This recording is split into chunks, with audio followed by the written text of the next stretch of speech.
All right, everyone, let's go ahead and start our morning algorithm. Today, I find this one interesting and challenging. It's called the Dojo Sweeper. Okay, so we will provide some HTML, CSS, and JavaScript, and a template for an algorithm. Okay, I'm sorry, for the function that will alert or console log the number of ninjas under the adjacent squares. Okay. You can either include or exclude the number of the click square in the value. I would challenge you to exclude the number of the click square in the value. Okay. So you'll get an HTML, some CSS, and you'll have JavaScript. Okay. Here is where you'll write the function. You'll take an I, you'll take an J, and the element. Okay, so make this function tell us how many ninjas are hiding under the adjacent all sides and corners of the square. So right here, we have an array of arrays. It's like a matrix here, an array of arrays. And if I were to select this array, what position would this be in here? This 0. Let me annotate it.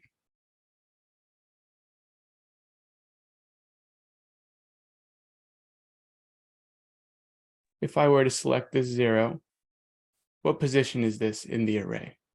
It'd be the dojo of 2 of 1. Right, exactly, because this would be 0. This array would be 0. This one would be 1. This one would be 2. Okay, and then we count, after we count the rows, we count in the columns inside the rows. So 5 would be 0, and the 0 would be 1. So it would be the dojo at 2, 2, and then 1. Okay, so then we're going to be looking for all the values that are surrounding.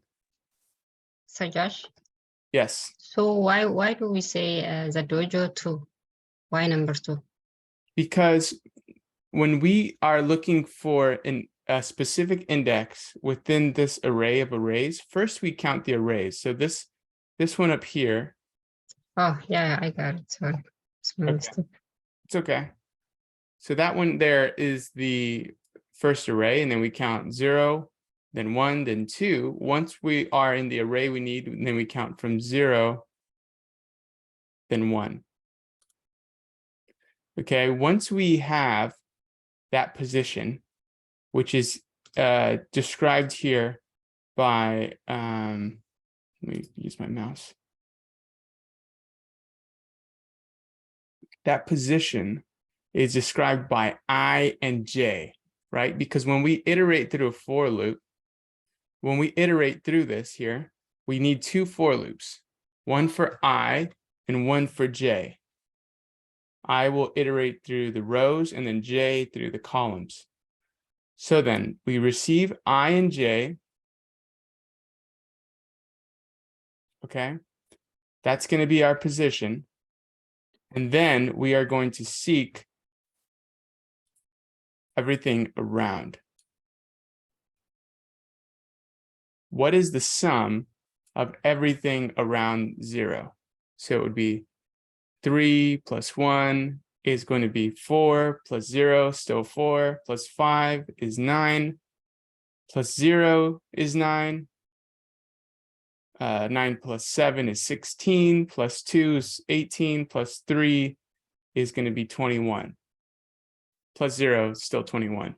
And then we subtract the middle value, which is 0, so it's still 21. Okay. So once you get this working and you're able to get the sum of everything around here, then we should get this app working as we see here. If I click a square, it's going to give me the sum of the values minus the value that I just clicked there. Okay.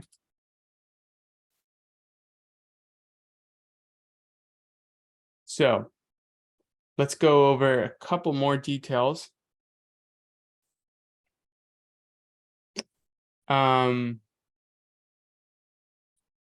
Draw the number onto the button instead of alerting it.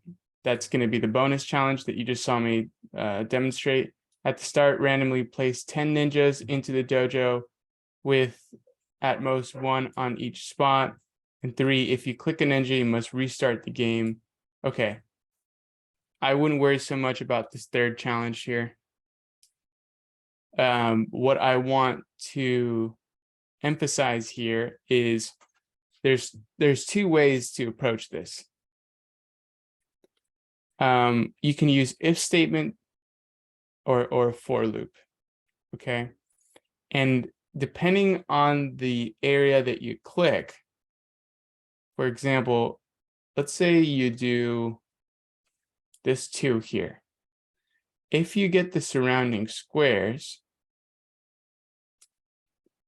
the area on the left would be undefined in this instance, right? Because there's no values here. So you have to account for that. Okay. You're checking the areas above. It's the whole square around, above, to the sides, and below. But if at any point, you have to account for the fact that if anybody clicks something that's on the edge, they may get some undefined values. So you have to write your algorithm to account for that as well. So if you click this one, for example, this 0, the only values that will be added to the sum will be 8, 8, and 8 here.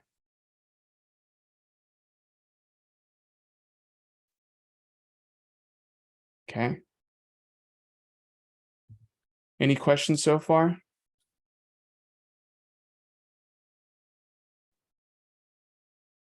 I mean, yeah, but not that I can think to ask.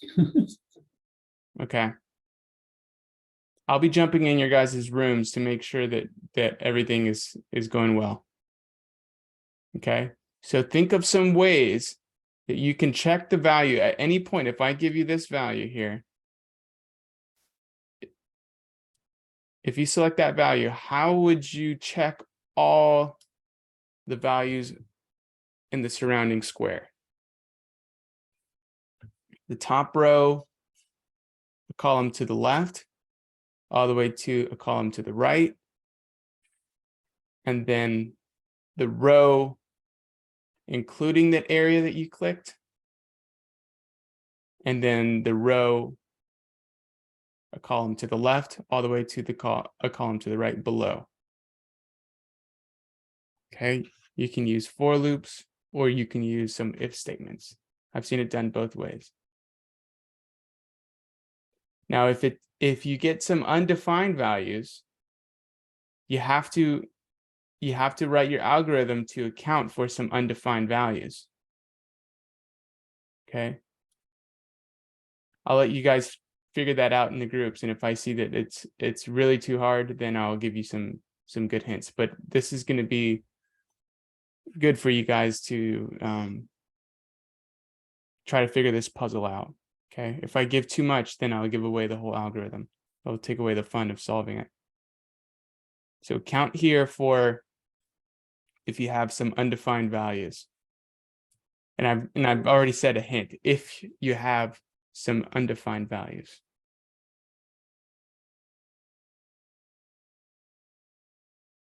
Okay. All right. I'm going to create some breakout groups, and let's get started here.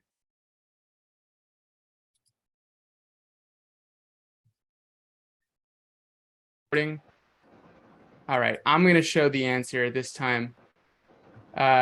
So someone's mic is not muted here. So those of us that need to take the exam, are we just gonna miss CISO's lecture? Yeah, and it'll be recorded. Right. So don't worry about that. No, I just want to make sure real quick. Yep. Oh, cool. Okay. So here it is. Let me share my screen. Okay, and there's not going to be a break, unfortunately, between this time and Narciso's lecture. So here I have the answer. All right. Var sum equals 0. First, we create a sum that's equal to 0, and then we have 2 for loops. All right. We have position I, which is the row position, and position J, which is the column position. And we say K equals I. Okay. And then we say while K is less than I plus 2, because at I, let's say, for example, I select this 5 here, I plus 2, I would be in this row. So I've gone too far. I only want to check the row below. Okay. So I say K, while K is less than I plus 2, increase K. And then inside the row for loop, we go to the column here, and we say L equals J minus 1. So that's one column to the left. Okay.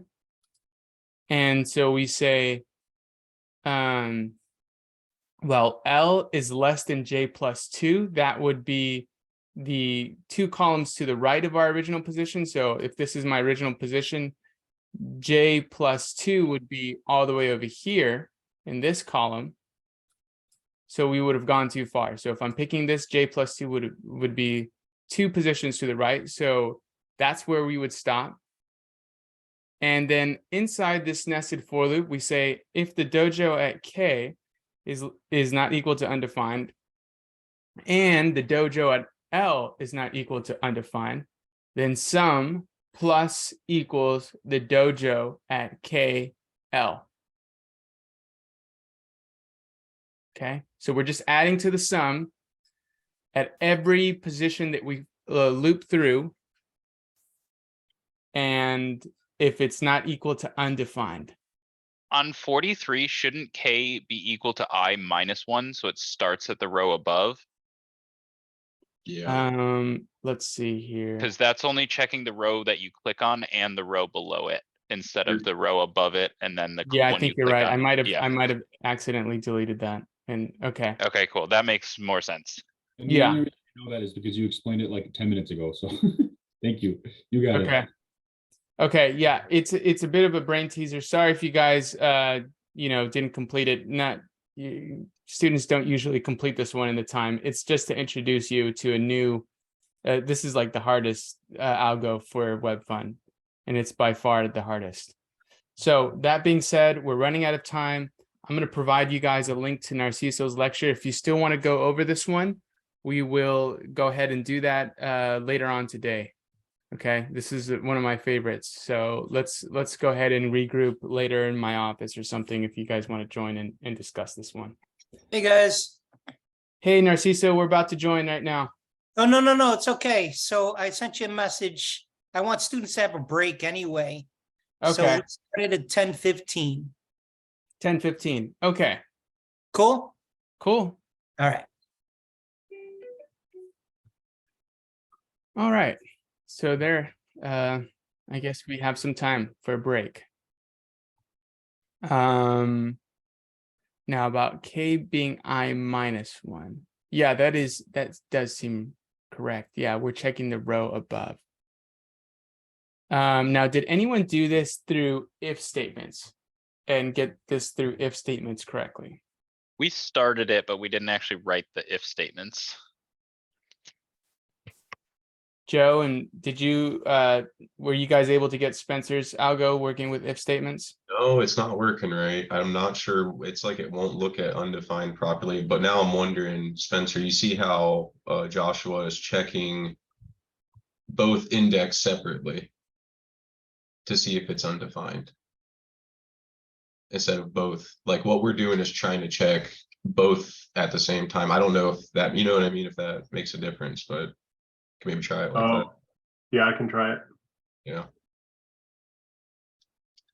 I'm confused though, because we've done this assignment before and I've seen students do it just like Spencer did it, but for some reason, we just got a syntax error somewhere or something we're not seeing, I think, but I don't know.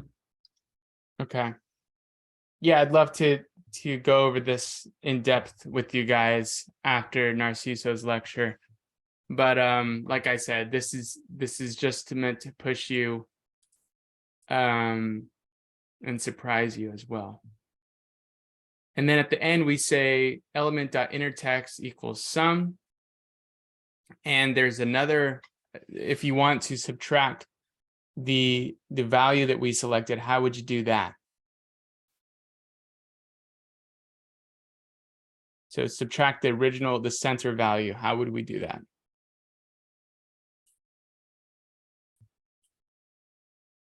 You would do minus the dojo k, or maybe ij, sorry.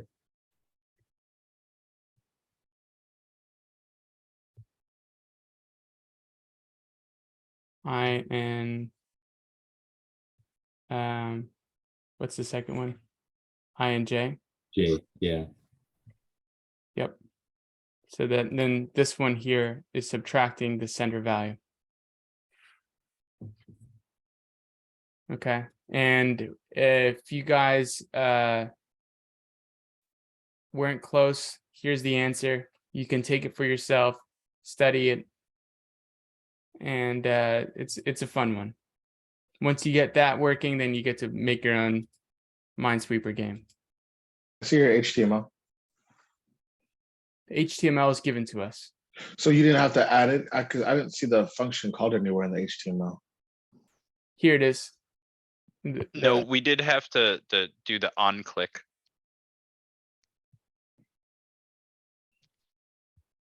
What do you mean? Oh, you mean in the JavaScript at the top up there? Well, the on-click's right there on line 18. It dynamically makes those elements and each one has an on-click on it. Oh, yeah, that makes sense. I was confused why the on-click was in there. That makes sense. So what it does is it runs through that nested loop and makes one of those little square elements for each one. It makes a button, right? And then that button is the class to Tommy or whatever with an on-click event that passes in I and J, and this being the button itself, right? And it just dynamically renders that. So if we made, if we made I and J bigger in this, we can make the game board bigger or smaller, you know what I mean? Or whatever. Well, I guess not I and J, but the array bigger or smaller. So it just pretty much takes that array and whatever you make it as big as you want. It'll just make a game board out of it. Cool. All right, guys. Well, I will be in this. I won't be in Narciso's call. I won't be in that Zoom room. I'll be here helping those that need to take the test today. I'll do any review that's necessary, pass out the code. So I'll be hanging around. The rest of you enjoy the lecture. Let me know how it goes. Does anyone have any other questions about how this works? No, but when and where are we getting the Zoom link? It should have been sent to your emails. If not, I'll go ahead and provide that now. I did get an email about it. I didn't think I saw a link. Yeah, it's in there. All right, cool. Thanks.